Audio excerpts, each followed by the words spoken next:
I'm Jamie from Midland Tractors, and I'd like to talk to you about the $400 discount when you upgrade your V1 server to a V2. So as you know, John Deere are committed to developing smarter and easy to use technology in their machines.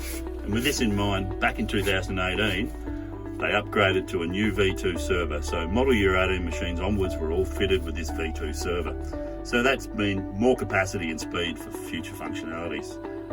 And there's been over 50 improvements in software upgrades since the V2 server was introduced in 2018. So to give you an idea of some of those, just to touch on them, in 18.1 there was auto track turn automation, which means the machine can not only steer in a straight line, it can turn itself around on its own and combine header management things with that as well.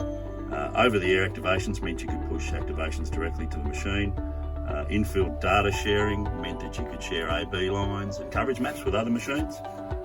Then later that year there was documentation in base introduced, so no longer do you have to pay for documentation like you do with the old V1 server. There was a delete boundary option. There was a universal isobus page, so instead of having a different isobus page for each isobus implement, they'll all pop up on the one universal page. That came with the 18.2 software. Ability to document and import flags, etc.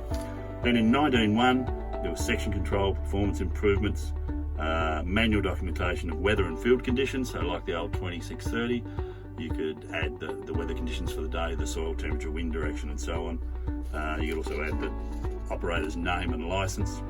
There were some mapping enhancements and some enhancements to the video, so you can now have two video feeds that can be figured on the same run page, so that was a pretty cool thing. 19.2 software, so one here that I really like is the auto track tones, the noises when your auto track's turned off but your lines are still on the screen, they're now taken away. If auto track's turned off, the thing won't beep at you until you're actually using auto track, which was pretty good. The other thing I liked was, those of you who got RTK, the RTK base station settings can now be saved for each field. So when you change fields, if you've got a field that's in another base area, it'll automatically change that for you.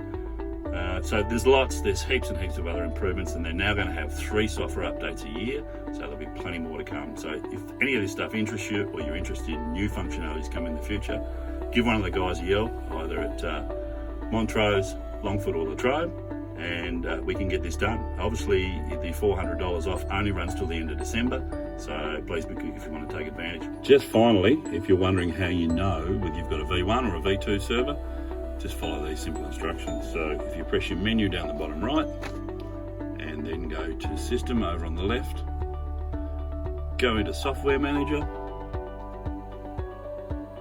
and then go to Activations on the left hand side.